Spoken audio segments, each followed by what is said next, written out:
What happens when the rigid social order of an empire begins to crack?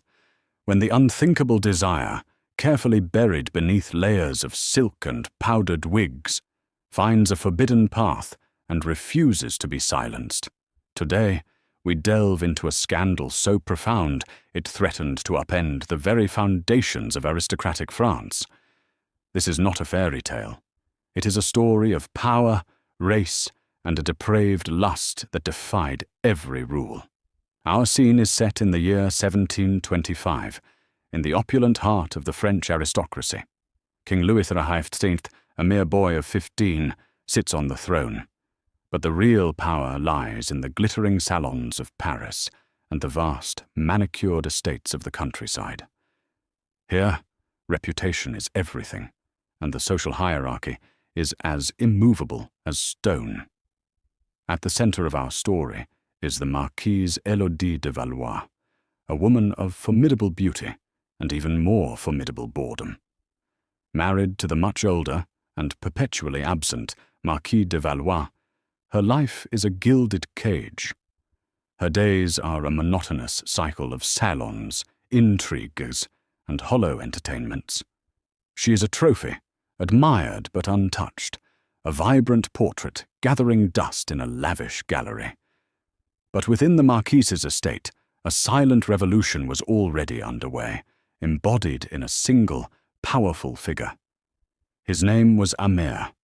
He was not French.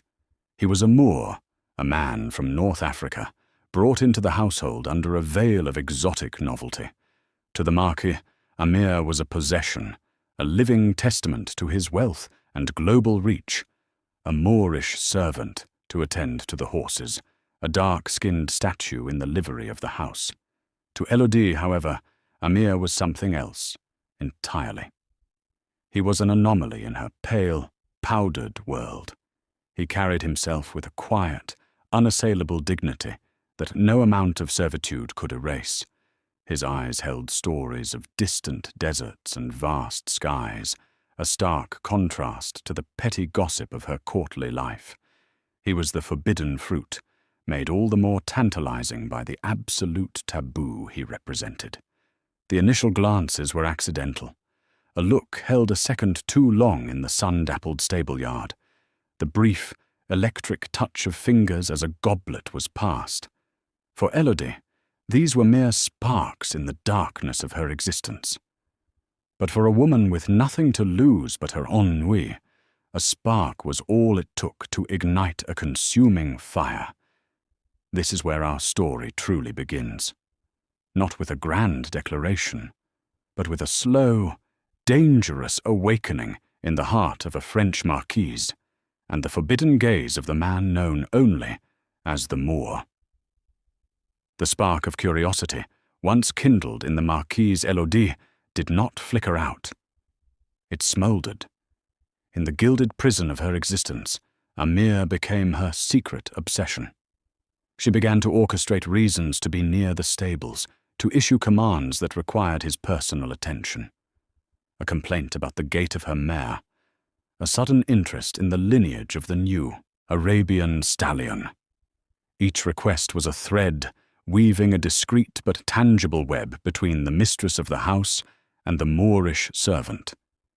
To the outside world, to the other servants, the steward, the visiting gentry, it was, at first, merely eccentricity. The Marquise had developed a peculiar passion for equestrian matters. Nothing more. The strict, unspoken codes of race and class formed an invisible barrier they believed was impregnable. They could not conceive of what was truly unfolding.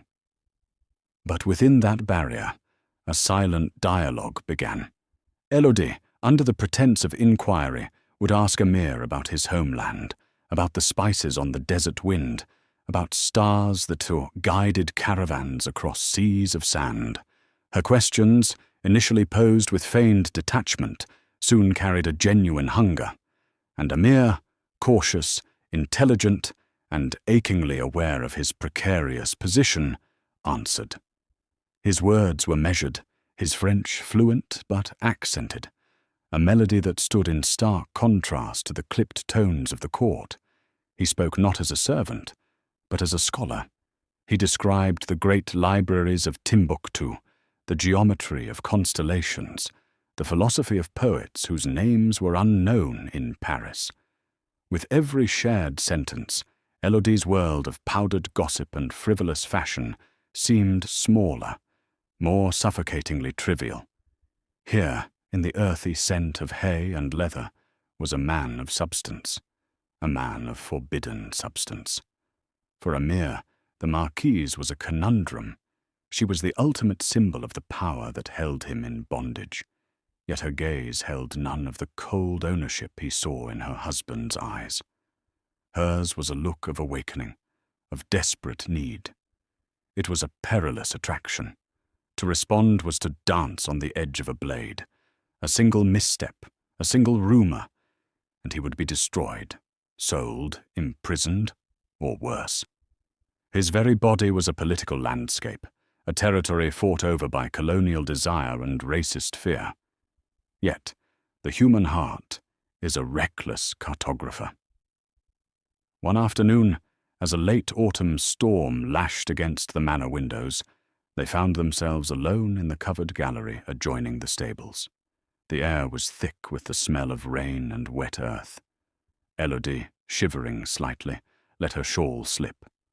Amir, moving on an impulse that overrode a lifetime of caution, retrieved it. As he placed the fabric around her shoulders, his fingertips brushed the nape of her neck. It was not an accident. The touch lasted less than a second, but it echoed like thunder in the silent gallery. The Marquise did not pull away. She turned, and in her eyes, Amir saw not outrage, but a surrender. The carefully maintained facade of mistress and servant shattered in that silent, rain-drenched moment. The unthinkable had been thought. The impossible desire had been made palpable, and with that touch, they both stepped into a shadow world from which there would be no return. The stage was set for a depraved lust, depraved not by passion, but by the corrupt society that forbade it to take its first, irrevocable breath. The touch in the rain-lashed gallery was the breach in the dam. What followed was a flood of secret, stolen moments, each one a defiance of an entire world order. The depraved lust was not a sudden, animalistic frenzy, as the gossips of the court would later paint it. It was, in its initial stages, a torturous and exquisite courtship conducted in the shadows. Elodie, the consummate actress of the salon, now deployed all her skills for an audience of one. Coded notes slipped between the pages of a book left in the library, a specific flower placed on a certain window-sill, signaling an hour of opportunity when the West Wing would be deserted. Their meetings were fragments of time carved from the monolithic structure of her privileged day. A brief encounter in the orangery at dusk, a momentary meeting in the labyrinthine hedgerows of the garden. For Amir, every rendezvous was an exercise in controlled terror and sublime exhilaration. He was navigating a minefield in the dark. His senses, heightened by danger, made every detail hyper-real. The rustle of her silk gown, the scent of her perfume mixed with orange blossom, the frantic whisper of her voice. He was both the pursued and the pursuer, painfully aware that his consent was a luxury his status did not afford, yet finding within her desperation a strange, equal power. She needed him. In that need, he was no longer just a servant. Their conversations deepened, moving beyond the exotic to the intimate. She confessed the crushing loneliness of her marriage, the hollow spectacle of her life. He spoke of the loss of his freedom, the constant humiliation of being seen as a curiosity rather than a man. In these confessions, their bond mutated. It was no longer just a physical attraction, nor a mistress's fancy for an exotic servant. It became a conspiracy of two souls, shipwrecked on the same desolate shore of 18th century society, one from the pinnacle, one from the depths. But the physical world insisted on its due. The first kiss did not happen in a bedchamber. It occurred in the dry, dusty silence of the estate's seldom-used chapel, amidst tombs of Valois ancestors. It was an act of profound blasphemy against the social sacrament, and for Élodie, that was its very appeal. In the house of God, under the stone eyes of her husband's lineage, she claimed a desire that would have damned her in their eyes. For Amir, it was a conquest of a different kind, a reclaiming of his own agency in the most forbidden space of his oppressors. Word, however, has a way of seeping through stone. A maid, arriving earlier than expected to clean the chapel, saw nothing but a fleeting shadow, a rustle behind a pillar. A stable boy noted the Moor's unexplained absences at odd hours. Whispers like thin, poisonous vines began to creep through the servant quarters. They did not yet dare reach the ears of the steward or the Marquis, but the ecosystem of the estate had sensed a disruption. The first, faint tremors of the coming earthquake were being felt in the lowest foundations of the Château de Valois. The trap was being set, not by a single enemy, but by the very architecture of their world. And the lovers, intoxicated by their secret revolution, were too absorbed in mapping each other's skin to hear the warning creaks in the gilded walls around them. The whispers in the servant quarters were a low, persistent hum, but they were not yet an alarm. For Élodie and Amir, the world had shrunk to the dimensions of their secret. Their liaison became bolder, more intricate. The depraved lust evolved into a routine of dangerous intimacy. Élodie's bedchamber, that sanctum of aristocratic privilege, became the ultimate site of their transgression. It required precise planning. Amir learned the patrols of the night watchman, the creak of every floorboard in the service corridors.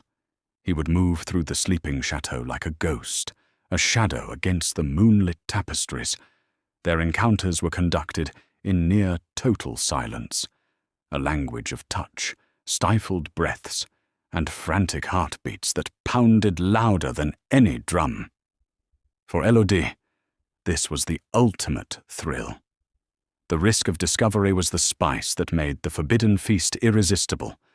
To have the Moorish servant in the marital bed, a bed that represented her political union, her duty, her prison, was to spit in the face of everything she was supposed to hold sacred. It was an act of nihilistic power. In Amir's arms, she wasn't the Marquise de Valois. She was a creature of pure, defiant want. But for Amir, the calculus was different. Every moment in her opulent room was a reminder of the chasm between them. The fine linen that smelled of her was the same fabric that clothed his oppressors. The portraits on the wall seemed to watch him with cold, painted judgment. His passion was laced with a deep, simmering resentment, and a terrifying clarity. He was both a lover and a prisoner in this gilded cell. If discovered, her punishment would be scandal and exile. His would be death. This dissonance began to fray the edges of their secret idyll. One night, after a particularly close call with a vigilant maid, Amir did not melt into her embrace as usual.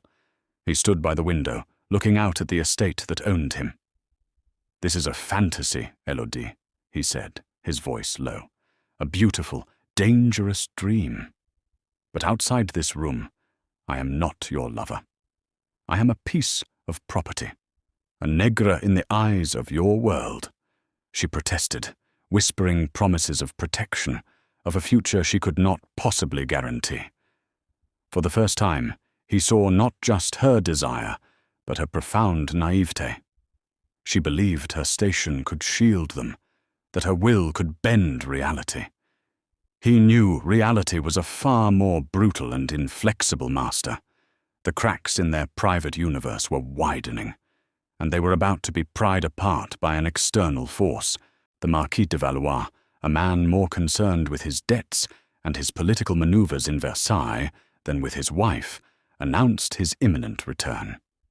Not for a brief visit, but for an extended stay to host a grand autumn hunt, a week-long spectacle of aristocratic prowess that would fill the chateau with dozens of keen-eyed, gossip-hungry guests. The estate shifted into a frenzy of preparation. Every corner was to be polished, every soul put to work. Privacy would vanish. The intricate web of signals and stolen moments would be impossible to maintain under the scrutiny of a full house. The shadow world they had built was about to be flooded with the harsh light of public scrutiny. The lovers stood at a precipice. Their next move would determine whether their story would end in silent extinction or explode into a scandal that would shake the very foundations of the French court. The Marquis's return was not a homecoming, it was an occupation. The Château de Valois transformed from a dormant estate into a throbbing heart of aristocratic excess. Carriages clattered on the gravel, disgorging a cascade of powdered nobles, their laughter sharp and their eyes sharper. The air grew thick with the smell of perfumed powder, roasting game and intrigue. For Élodie, the role of dutiful hostess was a familiar mask, but now it felt like a suffocating shroud. Every smile she forced, every compliment she traded in the glittering salon was a lie that scraped against her soul. Amir, meanwhile, was rendered more visible yet more isolated than ever. He was placed on constant display, the exotic attendant for the guests' prized horses, a living ornament in the stables. The visiting nobles would stare, make crude, supposedly humorous remarks about his strength and stature, their gazes stripping him of humanity. Every interaction was a fresh humiliation under the watchful eyes of the Marquis and his peers. The tension was a live wire strung between them, humming invisibly across crowded rooms. During the grand hunt, as the party galloped through the forests, Élodie, side-saddle on her mare, would catch a glimpse of Amir holding a skittish stallion for a duke.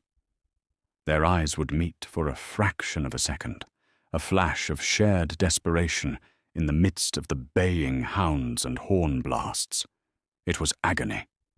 The breaking point came during the final, lavish ball. The grand hall shimmered with candlelight and jewels. Élodie, magnificent and miserable in a gown of silver brocade, was dancing a minuet with a vaporous vicomte. Across the room, Amir had been ordered to serve, a stark anomaly in livery amongst the sea of white faces. He was carrying a heavy silver tray of champagne when a drunken baron, eager to show off, deliberately stumbled into him. The crash was spectacular. Crystal shattered on the marble floor. Champagne sprayed like an accusation. The music screeched to a halt. All eyes turned to the Moor, now kneeling amidst the ruin, his hands cut by shards. The baron roared with laughter. "Clumsy savage! Can't even hold a tray! Perhaps you're better suited for the plough than the parlour." A titter of nervous, complicit laughter rippled through the crowd. The Marquis de Valois' face, flushed with wine and fury, darkened. His property had embarrassed him before his guests. His honour, that fragile glass figurine of the aristocracy, had been chipped. "Clean this mess," the Marquis hissed, his voice cold with rage. "Then report to the steward. You will be disciplined." As Amir gathered the shards, his blood mingling with the champagne, he looked up. Not at the Marquis, but at Élodie. The Vicomte was prattling in her ear, but she was not listening. Her face, for one unguarded moment, was a mask of pure, heartbroken fury. She saw his humiliation, his blood, and the cheap cruelty of her world reflected in the spreading stain on the floor. In that moment, something in both of them snapped. Caution, fear. The careful architecture of secrecy, it all crumbled under the weight of public degradation. The plan they formed that night was not one of careful escape, but of reckless, final defiance.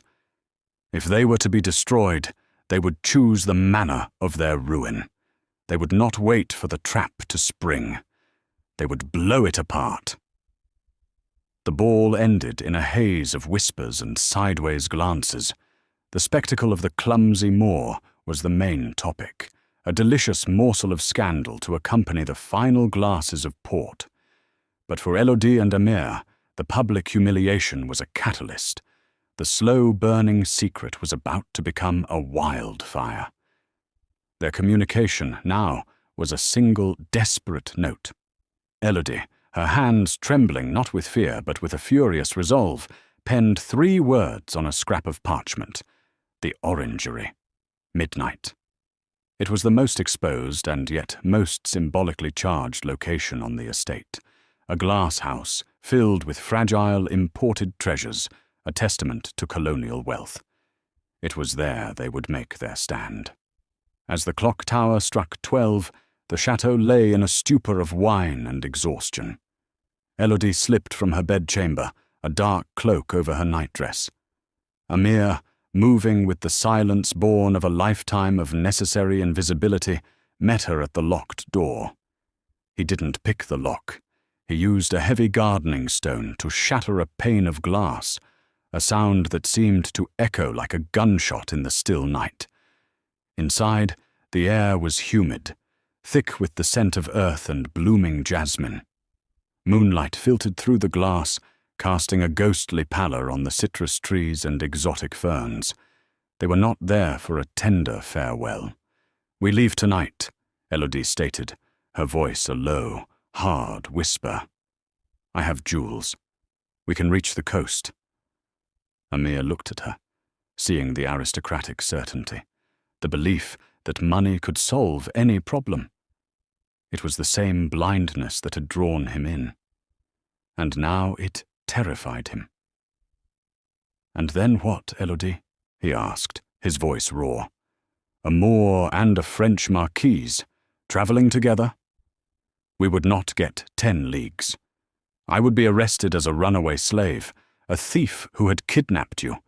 You would be declared mad, locked away, and I would be hanged or sent to the sugar mills until I died." "Then we stay and fight," she insisted, gripping his arms. "I will tell my husband. I will declare my choice before everyone." It was a suicidal fantasy. Amir understood the world's mechanics in a way she never could. He saw only one path that offered a shred of agency, a final act of truth-telling that would rob their enemies of the power of whispered rumor. "There is no fighting them on their terms," he said, pulling her close, his next words a breath against her ear. "But we can force them to see, to truly see what they have created." He outlined his plan. It was not an escape. It was a confrontation, a deliberate, scandalous revelation, so brazen, so public in its intimacy that it could not be hushed up, explained away, or buried in the servant quarters. They would turn the secret into a weapon and aim it at the heart of the Marquise's honor. Élodie listened, and for the first time, the full weight of the consequences settled upon her. This was not a romantic elopement. It was a social suicide pact. But in Amir's eyes, she saw the reflection of her own crushed spirit, her own desire to scream at the gilded cage. The depraved lust society accused them of would be transformed into a depraved truth. They agreed. The when was chosen, the next afternoon, during the guests' leisurely promenade in the formal gardens. The where was the one place the entire court would be gathered, the shaded pavilion by the ornamental lake. As they shared a final, desperate kiss amidst the foreign foliage, they were no longer just lovers. They were conspirators, ready to detonate the powder keg they had been sitting on. The stage was set for a performance that would shock a kingdom. The afternoon sun of the following day was deceptively gentle, casting a honeyed glow over the manicured perfection of the Valois gardens. The aristocracy, recovered from the previous night's excesses, had gathered for the promenade, a ritual of seeing and being seen. Ladies with parasols strolled along gravel paths, gentlemen discussed politics and horses, all performing the serene ballet of supreme privilege. The Marquis, having smoothed over the previous night's incident with brusque efficiency, held court by the marble pavilion overlooking the lake. He was the picture of restored authority. Élodie stood beside him, her face a pale, beautiful mask. She wore a dress of pale blue silk, looking every inch the impeccable Marquise. But her hands, hidden in the folds of her skirt, were ice-cold and clenched. Amir was at his assigned post by the pavilion's entrance, holding the reins of a pair of decorative ponies for the guests' amusement. He was a statue of servitude, his eyes fixed on the middle distance. The air crackled with a tension only the two of them could feel. The moment arrived not with a fanfare, but with a silent, mutual glance. It was time. Élodie turned to her husband and the cluster of guests. Her voice, when she spoke, did not tremble. It was clear and carried on the still air. My Lord Marquis. Distinguished guests, there is a matter of truth that has been poisoning the air of this house. A truth about desire, ownership, and the lie of our manners. A confused, intrigued silence fell. The Marquis frowned. Élodie, what is the meaning of this? This is not the place.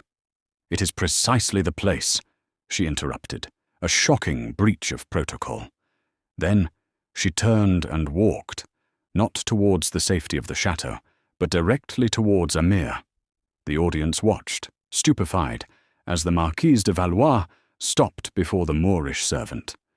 In front of God, her husband, and the entire glittering microcosm of French high society, she didn't speak to him. She simply reached out and took his hand. Not a mistress taking a servant's arm, but a woman intertwining her fingers with her lover's. A collective gasp swept through the crowd like a physical wind. The Marquis's face drained of all colour, then flooded with apoplectic crimson. "Unhand that animal!" he roared, stepping forward. But Amir did not let go. Instead, he pulled Élodie closer to his side. It was a gesture of possession, of solidarity, more shocking than any kiss. He looked directly at the Marquis, his gaze unwavering. "I am not an animal, Monsieur le Marquis," Amir said, his voice strong and resonant in the stunned silence.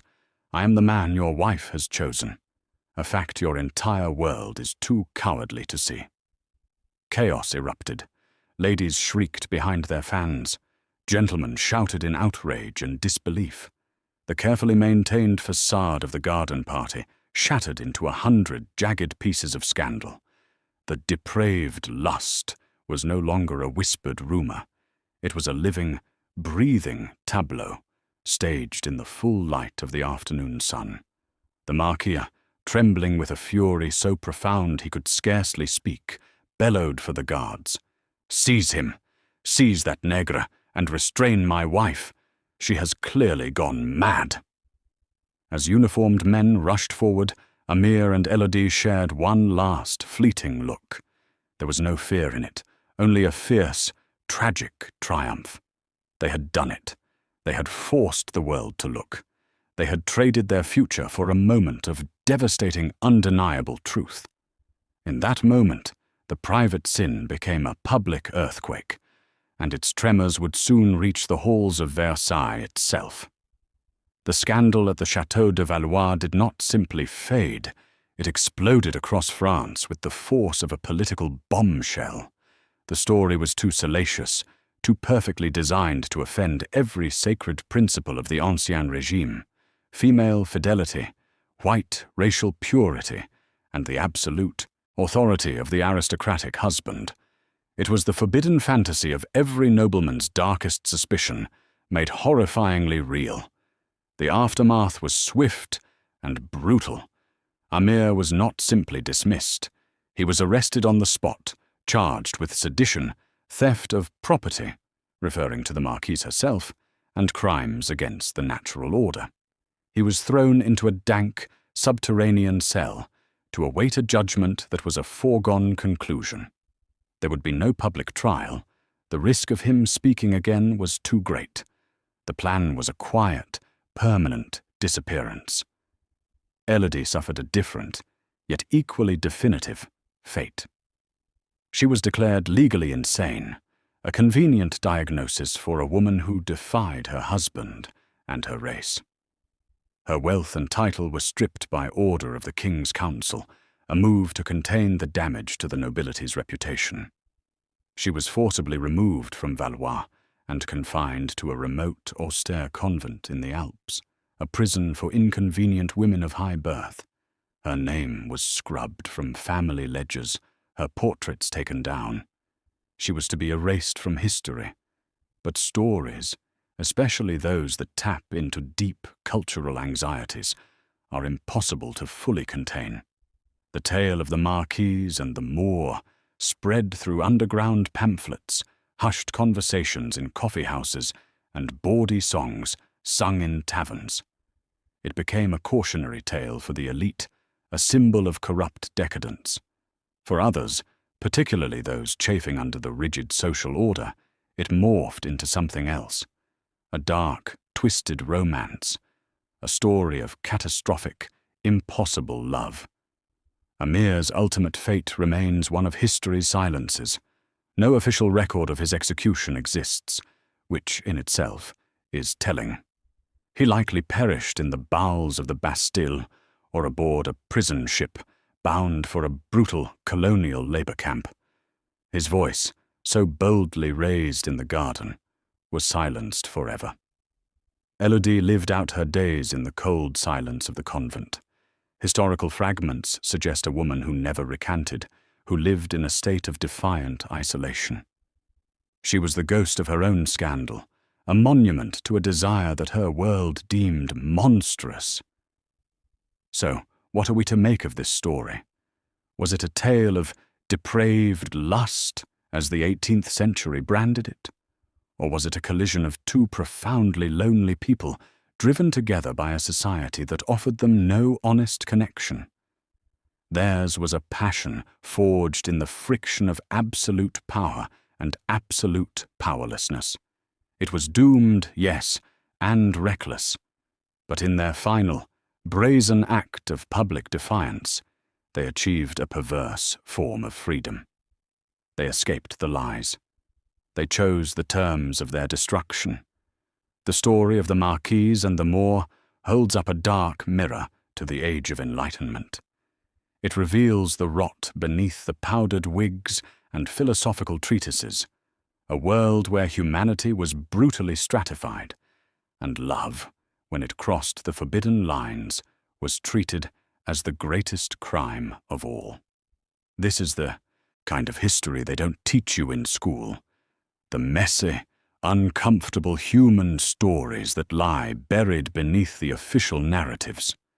If you want to uncover more forbidden histories, the secrets, the scandals, and the suppressed truths of our past, then you need to subscribe.